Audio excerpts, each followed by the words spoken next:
Assalamualaikum warahmatullahi wabarakatuh. Innal hamdalillah nahmaduhu wa nasta'inuhu wa nastaghfiruh wa na'udzu billahi min shururi anfusina wa sayyiati a'malina. Man yahdihillahu fala mudilla lahu wa man yudlil fala hadiya lahu. Asyhadu an la ilaha illallah wahdahu la syarika lahu وأشهد أن نبينا محمدا عبده ورسوله. اللهم صل وسلم على هذا النبي الكريم وعلى آله وأصحابه أجمعين. اللهم انفعنا بما علمتنا وعلمنا ما ينفعنا وزدنا علما نافعا يا رب العالمين. اللهم آت نفوسنا تقواها وزكها أنت خير من زكاها أنت وليها ومولاها يا رب العالمين. اللهم ارزقنا زيارة بيتك المعظم ورسولك المكرم في هذا العام وفي كل عام بأحسن الحال يا كريم يا رحمن يا رحيم يا أرحم الراحمين. Amma ba'du, ma'asyiral hadirin wal hadirat jamaah salat maghrib Masjid Ukhuwah yang dimuliakan Allah Subhanahu wa taala. Bersyukur kita kepada Allah Subhanahu wa taala atas karunia yang diberikan oleh Allah kepada kita. Kita diberikan kesehatan, kita diberikan kesempatan, kita diberikan waktu luang untuk bisa kita menambah catatan amal kebaikan kita. Mudah-mudahan Allah Subhanahu wa taala menerima amal ibadah kita. Mudah-mudahan kita diberikan istiqomah oleh Allah Subhanahu wa taala, dan insyaallah mudah-mudahan kita semua diberikan husnul khatimah. Amin amin ya rabbal alamin. Bapak Ibu jamaah sekalian, di pertemuan kita sebelumnya, yaitu tentang sahabat mulia Abu Bakar As-Siddiq radhiyallahu taala anhu, yang beliau mengadakan rihlah tijariyah, yaitu perjalanan dagang. Ketika di Syam, beliau itu bermimpi, kemudian mimpi itu disampaikan kepada seorang rahib atau pendeta, yang isi mimpinya adalah di dalam kitab ini tidak disebutkan detail mimpinya, tapi di kitab yang lain disebutkan bahwa saat itu Abu Bakar melakukan perjalanan dagang, tidak ada Rasulullah di situ. Kemudian Abu Bakar ini bermimpi dengan mimpi yang aneh. Dia melihat di dalam tidurnya bahwa rembulan itu kocar-kacir. Rembulan itu terpecah berkeping-keping, dan kepingan-kepingan rembulan itu masuk ke dalam semua rumah penduduk Mekah. Kemudian kepingan-kepingan itu menyatu kembali menjadi badr, menjadi purnama, dan purnama itu kemudian masuk ke dalam rumahnya Abu Bakar As-Siddiq radhiyallahu taala anhu. Mimpi itu bagian dari mubasyirat, kabar gembira. Bagian dari kabar gembira. Lam yabqa minan nubuwati illa mubasyirat. Tidak tersisa dari kenabian kecuali mubasyirat. Mubasyirat itu apa? Mubasyirat itu maknanya adalah mimpi yang dilihat oleh seorang mukmin atau diperlihatkan kepadanya.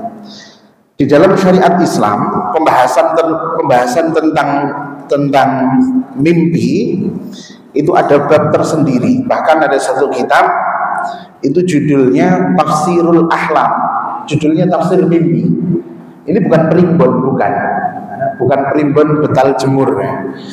Ini adalah tafsir mimpi, dan mimpi itu ada tiga.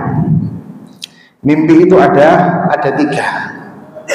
Yang pertama itu adalah mimpi baik, Mimpi yang membuat orang itu setelah bangun dia merasa bahagia, hati rasanya senang. Kan ada mimpi yang bermimpi itu hawanya sumpek, itu mimpi buruk, itu mimpi buruk. Dan yang ketiga, ini mimpi yang pertama, ini ada artinya. Mimpi yang pertama ada artinya. Mimpi yang kedua, mimpi buruk itu nggak boleh diceritakan kepada orang lain. Mimpi yang ketiga itu lek cara basa Jawa ini ipen-ipen. Ipen itu seperti ngeten. Awan-awan, panas pengen ngombe es degan. Bareng moron bakule wis tutup, wis entek Mas. Akhirnya balik, urung sida ngombe es degan. Bengine turu ngimpi ngombe es degan. Nah iku jenenge ipen-ipen. Kuwi ora ono artine. Ora ono, ya artine iku durung ditegan nek keturutan, lha iku artine. Yang pertama mimpi baik yang ada maknanya, yang ada takwilannya, dan memang mimpi itu terkadang memiliki tafsiran, ada takwilannya. Dan ulama kita di Indonesia ini, saya belum tahu ada seorang ulama yang ahli dalam tafsir mimpi, belum ada. Tapi kalau di Timur Tengah bahkan ada sebuah acara interaktif, itu acara tafsir mimpi, para masyayikh yang mengampu, namanya itu khairan ra'aituh. Judulnya adalah khairan ra'aituh, yaitu kebaikan yang aku lihat. Itu acaranya. Jadi kalau jenengan mau melu acarane interaktif, masuk ke situ. Tapi nganggo bahasa Arab. Jadi kita mimpi, kemudian mimpi itu nelpon sama chefnya, kemudian apa kita tanyakan. Bahkan Nabi Shallallahu Alaihi Wasallam di dalam kitab Al-Yawm An-Nabawi, hari-hari Rasulullah, salah satu di antara yang dilakukan oleh Nabi Shallallahu Alaihi Wasallam ba'da sholat subuh itu terkadang Nabi bertanya begini, apakah ada di antara kalian yang tadi malam itu bermimpi sehingga aku takwilkan untuk dia mimpinya itu. Nabi biasa menakwilkan mimpi.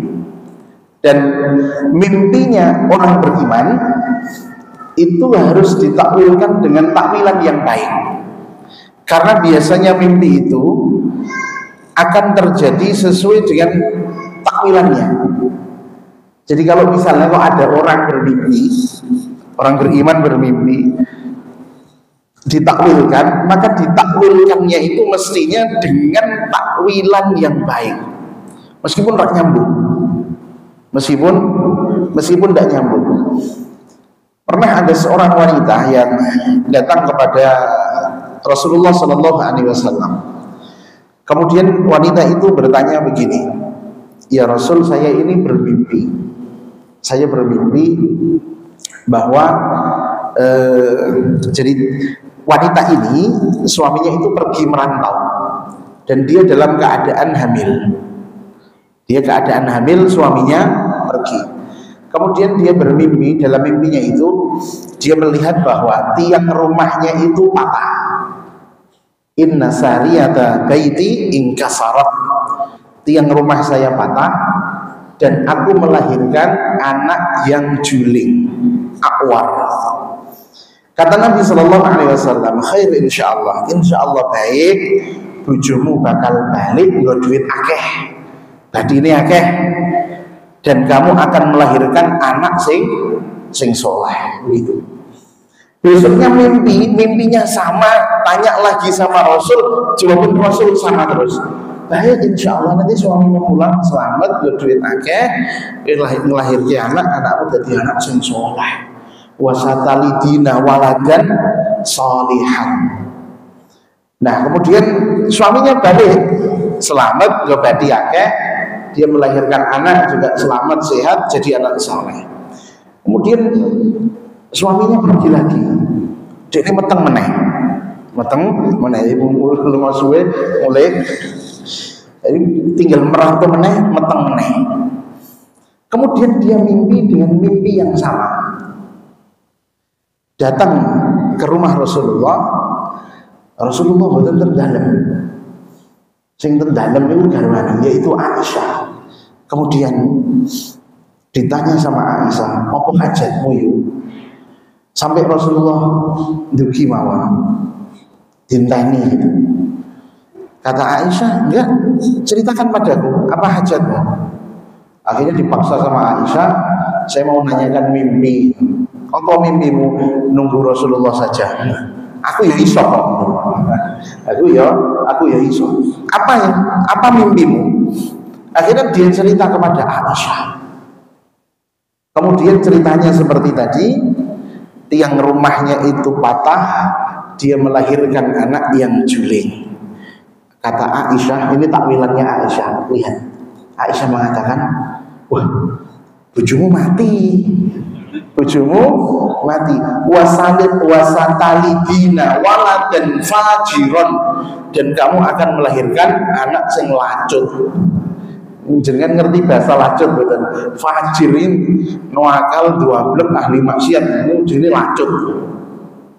Nangis perempuan itu, nangis di situ. Rasulullah SAW datang, kok ada orang nangis. Maka ditanyakan pada Aisyah, "Ada apa Aisyah?"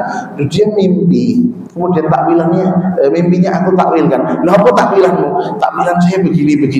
Maka Nabi mengatakan, "Mah ya Aisyah, idza abbarti ar-ru'ya lil mu'min fa'abbiriha khairan."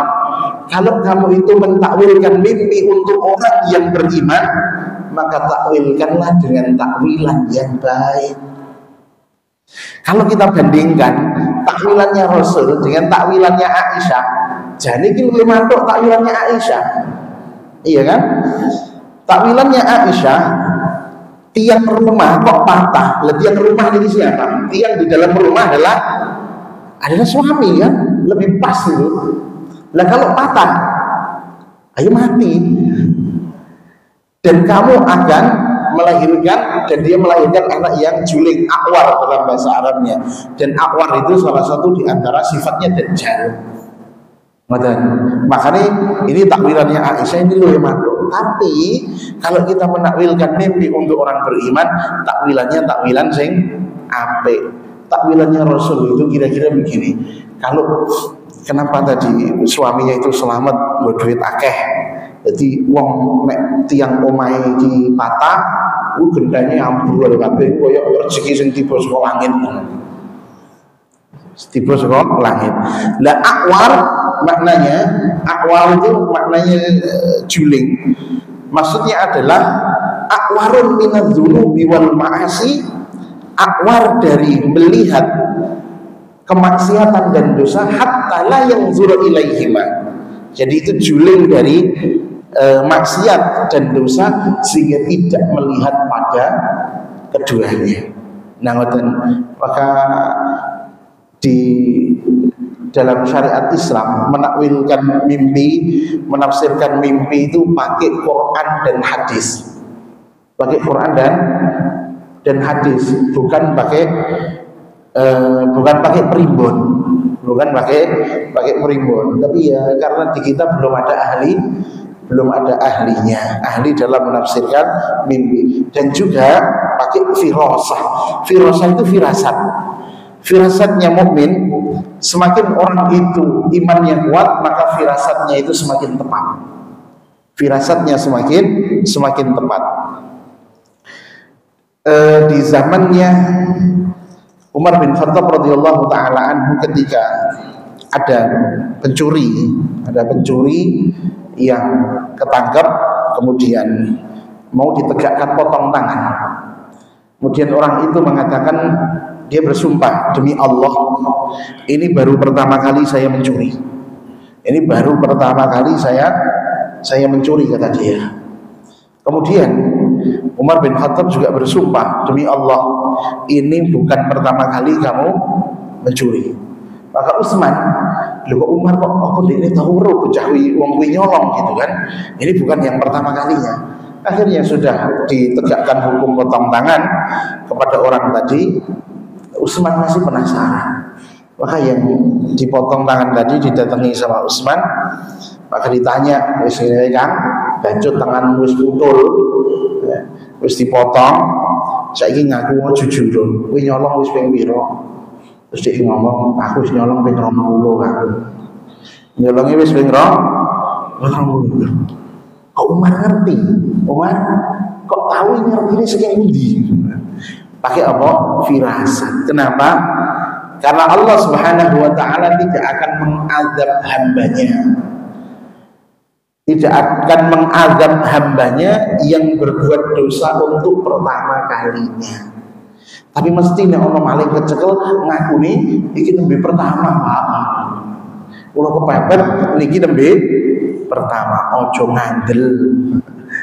Jadi Allah itu maha rahmannya Allah, maha kasih sayangnya Allah kepada manusia. Apa manusia dene nglakoni perkara dosa sepisan istijar dhisik, mbok menawa gelem taubat, nyolong meneh, mbok menawa gelem taubat. Lah ngantek ping 20. Ngantek ping 20 baru apa? Baru dia ketahuan. Itu tentang mimpi. Tetapi mimpi ini tidak bisa dijadikan sebagai hujjah, sebagai dalil, sebagai landasan hukum. Bahkan Rasulullah SAW itu tidak pernah menerima wahyu Al-Quran melalui mimpi. Tapi Al-Quran diturunkan oleh Allah melalui Jibril kepada Rasulullah SAW semua dalam keadaan kanjeng Nabi itu terjaga, tidak melalui mimpi. Tapi mimpinya Rasul itu wahyu. Mimpinya Rasulullah SAW adalah wahyu. Kemudian begini, mimpinya tadi ditanyakan kepada rohib. Saya melihat bahwa rembulan itu begini sampai selesai. Maka pendeta tadi berkata, min aina anta, asalmu saka ngendi? Kemudian Abu Bakar menjawab, min Mekah, saya dari Mekah.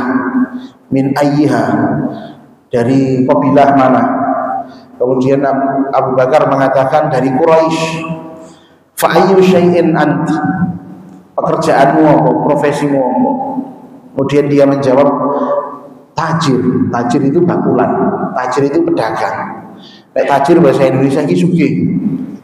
Sugih maksudnya apa? Nek pengen dadi wong sugih dadi pedagang. Oh iki maksudnya ngono.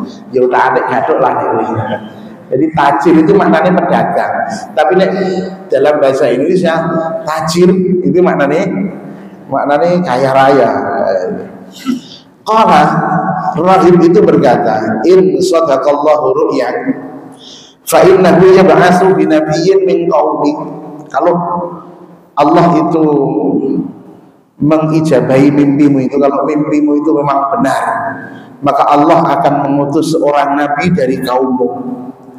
Takunu wazirahu fi hayatihi, dan kamu akan jadi penolongnya, jadi menterinya dia semasa hidupnya. Wa khalifatuhu ba'da mautihi, dan kamu akan jadi penggantinya setelah wafatnya. Fa asarra dzalika Abu Bakrin fi nafsihi, tapi hal itu disimpan oleh Abu Bakar, tidak diberikan pada orang lain. Maksudnya begini, ketika Rasul itu wafat, yang jadi khalifah sebelum Abu Bakar jadi khalifah itu kan ada perundingan. Bahkan karpe Abu Bakar itu yang jadi khalifah adalah Umar saja. Karpe Abu Bakar, dan Umar mengatakan, aku lo yang apik diketok buluku daripada jadi pemimpin sing ning jero wong sing tak pimpin iki ana Abu Bakar. Itu kata Umar. Abu Bakar tidak menggunakan mimpinya untuk menjadi khalifah. Seandainya setelah Nabi wafat, begitu Nabi wafat terus dia menyampaikan itu kepada para sahabat yang lain, aku bini tau mimpi ngene iso langsung jadi gitu. Dan dia jujur orangnya tidak pernah berbohong. Mesti para sahabat juga mau. Tapi kenapa tidak dipakai? Karena bisa nanti orang itu dengan mimpinya, orang itu dengan mimpinya, kemudian aku pernah mimpi begini dan begitu, sehingga itu dijadikan sebagai hujah, sebagai dalil yang nun sewu bisa menguntungkan dirinya, bisa menguntungkan dirinya. Maka Abu Bakar tidak menggunakan mimpinya tersebut. Maka keislamannya Abu Bakar radhiyallahu taala anhu adalah sebuah keislaman setelah masa penantian, setelah masa pencarian. Dan yang membuat Abu Bakar itu begitu cepat mengiyakan, mengijabahi ajakannya Nabi Shallallahu Alaihi Wasallam karena dia punya pengetahuan yang sangat mendalam. Dia punya hubungan yang sangat kuat dengan Rasulullah Shallallahu Alaihi Wasallam sebelum zaman Islam. Bahkan Nabi Shallallahu Alaihi Wasallam ketika beliau setelah menerima wahyu, pilihan Nabi jatuh kepada Abu Bakar, orang yang pertama kali didakwai oleh Nabi Shallallahu Alaihi Wasallam setelah keluarganya, setelah istrinya adalah Abu Bakar. Disebabkan karena apa? Pengetahuan Nabi terhadap Abu Bakar, kebaikan dia, kemuliaan akhlaknya. Nah, kemudian ketika Nabi Shallallahu Alaihi Wasallam memulai dakwanya, Nabi mengatakan, "Inni Rasulullahi wa nabiyyun." Sesungguhnya aku adalah utusannya Allah dan nabinya. Ini kepada Abu Bakar. Ba'asani liuballigha risalatah. Allah mengutusku supaya aku menyampaikan risalahnya. Wa ad'uka ilallahi bil haqq, dan aku mengajakmu kepada Allah dengan kebenaran. Fa wallahi innahu lal haqq, demi Allah sesungguhnya Allah adalah yang maha benar. Ad'uka ya Abu Bakrin ilallahi wahdah, aku mengajakmu wahai Abu Bakar kepada Allah saja, la syarikalah, tidak ada sekutu baginya, wala ta'budu ghairah, dan janganlah kamu menyembah selain Allah, wal muwalata ala ta'atihi, dan taat dan setia taat kepada Allah Subhanahu wa taala. Maka setelah mendengarkan ajakan ini, dakwanya Nabi, Abu Bakar itu sama sekali tidak gagap, tidak gugup, tidak ragu-ragu, dan ketidakragu-raguannya itu didukung oleh pengetahuan yang dia miliki. Maka dia langsung masuk Islam dan dia berjanji kepada Rasulullah SAW bahwa dia akan membantu Nabi, akan menolong Nabi, akan mendukung Nabi, dan janji itu telah dia tunaikan. Maka Nabi SAW bersabda mengenai Abu Bakar. Nabi mengatakan, "Innallaha ba'asani ilaikum fakultum kadzabta." Sesungguhnya Allah ini mengutusku kepada kalian, tapi kalian mengatakan engkau dusta Muhammad. Wa qala Abu Bakrin, dan Abu Bakar itu berkata, shadaqah, Rasul Muhammad itu jujur, Muhammad itu benar. Wa wasani binafsihi wa malihi, dan dia menolongku dengan jiwa dan hartanya. Fahal antum tarikuna li sahibi, apakah tidak sepantasnya kalian membiarkan Abu Bakar itu untuk diriku? Maka Abu Bakar adalah laki-laki dewasa merdeka yang pertama kali masuk Islam. Khadijah dari kalangan wanita. Kemudian Ali bin Abi Thalib itu dari kalangan anak-anak, dari kalangan budak adalah Zaid bin Harisah. Zaid bin Harisah, Bilal setelahnya. Karena Zaid bin Harisah hidup di dalam pengasuhan Nabi, karena dia adalah anak angkatnya Nabi Shallallahu Alaihi Wasallam sebelum nanti ditegur sama Allah, tidak boleh namanya Zaid bin Muhammad, tapi Zaid bin Harisah. Kemudian keislaman Abu Bakar itu membuat hati Rasulullah itu dipenuhi dengan kebahagiaan. Aisyah radhiyallahu taala anha, ummul mukminin, beliau berkata bahwa setelah Nabi selesai berbicara tadi, sesungguhnya aku adalah utusan Allah dan Nabi-Nya, terus Abu Bakar masuk Islam, Nabi itu beranjak dari hadapan Abu Bakar, dan tidak ada di antara dua gunung di Mekah seseorang yang lebih bahagia daripada Rasulullah dengan keislamannya Abu Bakar. Dua gunung itu satu Jabal Abi Qubais. Jabal Abi Qubais itu sing saiki dadi istana raja. Jadi istana raja itu gunung watu. Nah, yang satunya lagi namanya Jabal Kuaitian, jenenge rada angel. Murio gampang ya. Ungaran. Tapi nek ngarep kan muni ungaran ya ora iso. Jadi Jabal Kuaitian. Tidak ada di antara dua gunung itu seseorang yang lebih bahagia daripada Rasulullah SAW dengan keislamannya Abu Bakar. Nah, kemudian Abu Bakar ini adalah kanzun minal kunuz allati iddakharaha Allah Ta'ala li nabiyyi. Abu Bakar itu adalah bukan harta karun, harta simpanan yang disimpan oleh Allah Subhanahu wa taala untuk Rasulullah sallallahu alaihi wasallam. Maka sebagai kawan, sebagai teman, dia adalah teman yang sempurna bagi Nabi sallallahu alaihi wasallam. Kebaikannya dia itu diakui oleh masyarakat Quraisy yang datang ke rumahnya Abu Bakar orang miskin. Datang karena apa? Karena butuh bantuan. Yang datang adalah para pedagang, kaum profesional karena ingin menimba ilmu dagang kepada Abu Bakar. Yang datang ke rumahnya Abu Bakar adalah para ahli ilmu, para pencari ilmu. Karena apa? Mengharapkan pengetahuan dari Abu Bakar. Orang yang kesusahan, orang yang sedih datang ke rumah Abu Bakar. Untuk apa? Untuk mendapatkan nasihat dari Abu Bakar. Orang yang gabut coro hari ini butuh teman duduk, datang ke tempatnya Abu Bakar. Karena sebaik-baik teman duduk adalah Abu Bakar As-Siddiq radhiyallahu taala anhu. Kemudian dakwahnya Abu Bakar As-Siddiq radhiyallahu taala anhu, setelah dia masuk Islam, maka dia langsung mengemban dakwah bersama dengan Nabi sallallahu alaihi wasallam.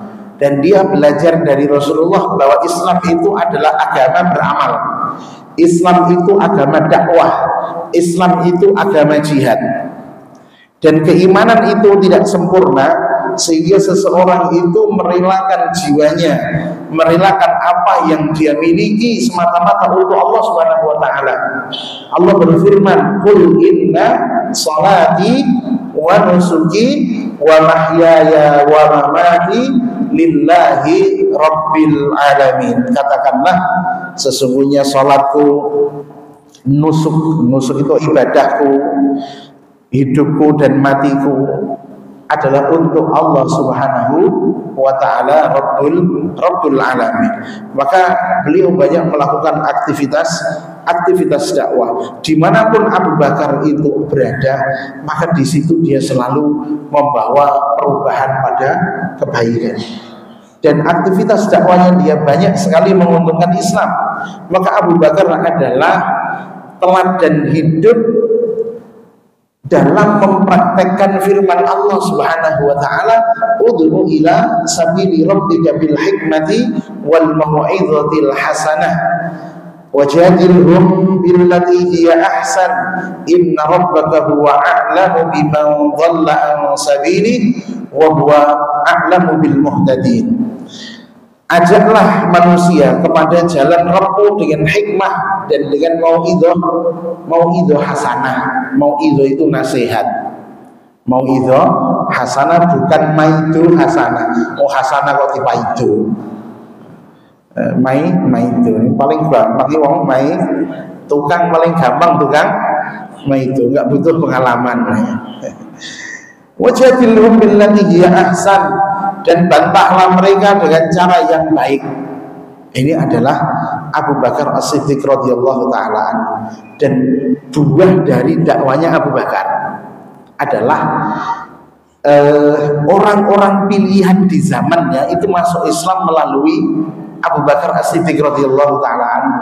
Yang pertama, jadi mereka ini adalah jariah kebaikan bagi Abu Bakar. Yang pertama, karena dakwanya Abu Bakar kemudian dia akhirnya masuk Islam. Yang pertama adalah Zubair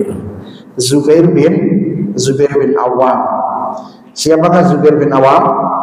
Anaknya Awam bin Awam. Zubair bin Awam itu sepupunya Rasul. Ibunya namanya Sofia. Sofia itu bibinya Rasulullah. Dia adalah suaminya Asma, menantunya Abu Bakar, bapaknya Abdullah. Zubair bin Awam masuk Islam melalui Abu Bakar. Kemudian Utsman bin Affan, menantunya Rasulullah Shallallahu Alaihi Wasallam. Talhah bin Ubaidillah, ini yang dijamin masuk surga. Nabi itu mengatakan begini, sapa wonge sing pengen delok wong mati syahid tapi jek mlaku di atas bumi, lihatlah Talha. Jek urip tapi jaminan mati syahid. Jek urip tapi apa? Syahid. Karena apa? Pembelaan dia kepada Rasulullah. Jadi di perang Uhud tahun ketiga Hijriah, dia itu menggunakan tubuhnya sebagai perisai bagi Nabi Shallallahu Alaihi Wasallam, sampai jari-jarinya itu kemudian kebacok sampai nggak bisa nggak berfungsi. Itu Talha bin Ubaidillah. Sa'ad bin Abi Waqqas, yang keberapa ini? Ketiga. Yang keempat, Sa'ad bin Abi Waqqas. Sama, di perang Uhud Nabi mengatakan yang punya anak panah kasihkan Sa'ad. Mergo ini nembak orang meleset. Kalau dia nembak pakai anak panah tidak meleset. Ini snipernya Rasul. Sampai sekarang itu busur panahnya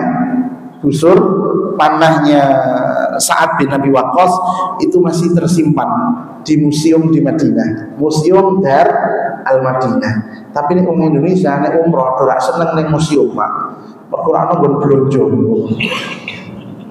Ora ana nggon blonjo.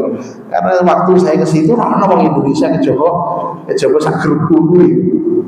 Itu masih ada di situ, jelas ada peta perjalanan Nabi, benar-benar peninggalan Museum Dar Al-Madinah. Padahal mlebune sak bayar. Padahal masuknya enggak bayar kok, ora ana sing gelem merono. Mergo rak didudohi karo pembimbing. Mergo nek pembimbing ngono ora entuk dhuwit. Sing iki diedit sing iki mau.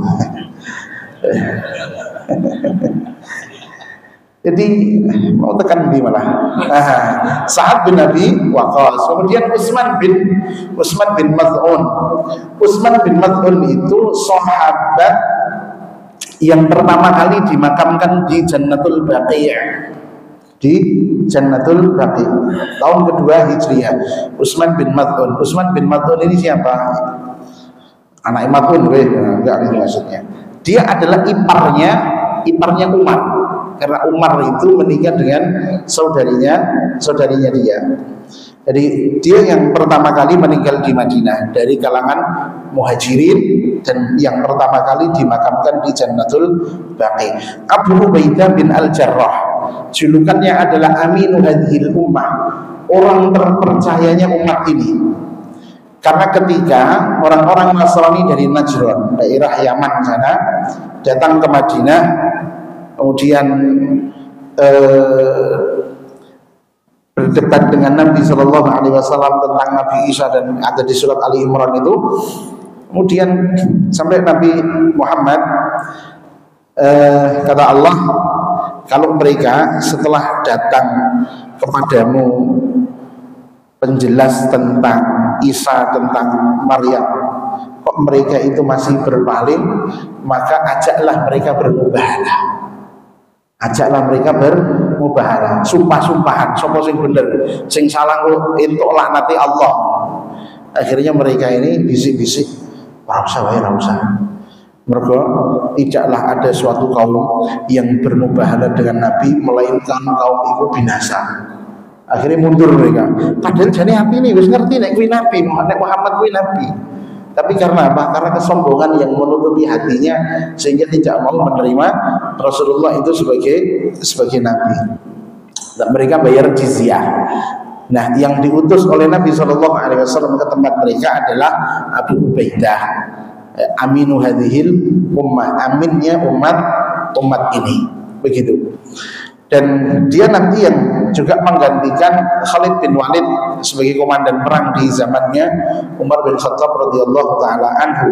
Abdurrahman bin Auf Abdurrahman bin Auf ini sesama saudagar, ini sesama tajir, sesama orang kaya. Abu Bakar ya orang kaya, Abdurrahman bin Auf ya wong sugih. Abdurrahman bin Auf itu coro-coro kabeh perkara sing kena tangane iki iso dadi duit. Sing kedemok tangane iki ucap-ucapane iso dadi duit. Seandainya aku belah batu ana masih. Seandainya belah batu iki ana masih, saking napa? Saking beruntungnya dia, saking beruntungnya Abdurrahman bin Auf. Tidak pernah dia jualan kemudian rugi. Kemudian bahkan ketika datang ke Madinah hijrah itu belas tidak bawa apa-apa, mulai dari nol. Ketika di Madinah dalam waktu yang tidak lama dia sudah bisa menikah, bahkan maharnya adalah sebiji emas. Maharnya adalah sebiji emas. Itu Abdurrahman bin Auf. Abu Salamah bin Abdul Asad ini sepersusuan dengan Nabi. Zaman kecilnya pernah menyusu kepada wanita yang sama dengan Rasulullah SAW. Al-Arqam bin Abil Arqam ini masih anak muda. Al-Arqam bin Abil Arqam anak muda. Dan dari keseluruhan ini semua, kalau ini Rasulullah usianya 40 tahun, usianya Abu Bakar 38. Di antara mereka semua ini bersama dengan Abu Bakar, yang paling senior itu Abu Bakar. Berarti Abu Bakar usianya kan 38 tahun. Nah, semua yang saya sebutkan tadi itu usianya di bawahnya Abu Bakar As-Siddiq radhiyallahu taala anhu. Bahkan Al-Arqam bin Abil Arqam itu termasuk yang paling muda di antara semuanya. Karena nanti pusat dakwah itu di rumahnya anak muda, sehingga orang itu tidak akan curiga kira-kira pusat dakwah ini do ngaji gini. Nah, mungkin di rumahnya Abu Bakar ternyata nggak ada, di rumahnya Khadijah juga nggak ada, ternyata di rumahnya Al-Arqam bin Abil Arqam. Dan dia itu satu kabilah dengan Khalid bin Walid, satu kabilah dengan Amr bin Hisham atau Abu Jahal. Abu Bakar radhiyallahu taala anhu membawa mereka ke hadapan Rasulullah untuk menyatakan keislaman satu persatu di bawahnya, bukan bareng-bareng. Karena saat itu kondisi dakwah itu kondisi yang sangat terbatas, bahkan sembunyi-sembunyi dari orang-orang Quraisy. Dan mereka semua ini menjadi penopang dakwah Nabi Shallallahu Alaihi Wasallam. Dan dengan mereka Allah Subhanahu Wa Taala memuliakan nabinya, Allah menguatkan nabinya. Setelah itu berturut-turut orang-orang itu masuk Islam. Ada yang satu orang, ada yang dua orang, ada yang berjamaah, baik laki-laki maupun perempuan. Kemudian Abu Bakar As-Siddiq juga memperhatikan keluarganya. Maka dari keluarganya yang masuk Islam ada Asma, ada Aisyah, ada Abdullah, ada istrinya Abu Bakar yaitu Ummu Ruman, dan pelayannya namanya adalah Amir bin Fuhairah, orang yang termasuk berjasa dalam hijrahnya Nabi Shallallahu Alaihi Wasallam. Kemudian inna hadhil akhlaq was sifat al hamidah la budda minha lid-du'ati ila Allah. Akhlak baik ini, akhlak mulia ini adalah akhlak-akhlak yang harus ada pada setiap dai, setiap ustaz, setiap orang yang mengajak kepada Allah Subhanahu wa taala. Supaya apa? Wa illa asbahat da'watuhum lin-nasi sayhatun fi wadin. Supaya apa yang didakwakan oleh sang dai tadi itu tidak hanya menjadi teriakan di sebuah lembah yang kosong, tidak ada yang mendengarkannya. Maka mereka ini adalah para pengemban risalah, termasuk Rasulullah, termasuk Abu Bakar, sehingga orang-orang yang mengemban risalah ini disiapkan oleh Allah Subhanahu wa taala, orang-orang yang memiliki akhlak yang mulia, memiliki sifat-sifat yang disenangi, yang disukai oleh banyak orang. Tapi meskipun demikian, tetap mereka itu diuji oleh Allah Subhanahu wa taala, karena sudah menjadi sunnatullah sejak zaman dahulu bahwa baik itu individu, keluarga, itu mesti ono ujian nih. Orang mulia pun itu diuji oleh Allah Subhanahu wa taala, dan seseorang itu, setiap orang itu diuji oleh Allah dengan cara masing-masing, cara berbeda-beda. Ada yang diuji oleh Allah delalah oleh jodoh yang angel. Ono sing kegampangan entukan. Ono sing golek jodoh angel, ono sing diuji oleh Allah golek pengupo jiwane angel, golek nafkahe angel. Ada yang diuji oleh Allah belum punya keturunan, ada yang diuji oleh Allah duwe keturunan delalah dablek, ada yang diuji oleh Allah duwe pasangan delalah dablek, wal iyadzubillah. Maka setiap orang itu nopo punya ujian masing-masing. Guru apa? Wang sinau. Enak yo dadi kae yo ngene. Wis kono yo enak dadi kae. Terus sing enak dadi apa to jane ngono. Sing enak yo mlebu suar Insya Allah kita lanjutkan di pertemuan yang akan datang, yaitu ujian yang dialami oleh Abu Bakar As-Siddiq radhiyallahu taala anhu. Wallahu taala a'la wa a'lam. Mudah-mudahan bermanfaat. Subhanakallahumma wa bihamdika asyhadu an la ilaha illa anta astaghfiruka wa atubu ilaik. Assalamualaikum warahmatullahi wabarakatuh.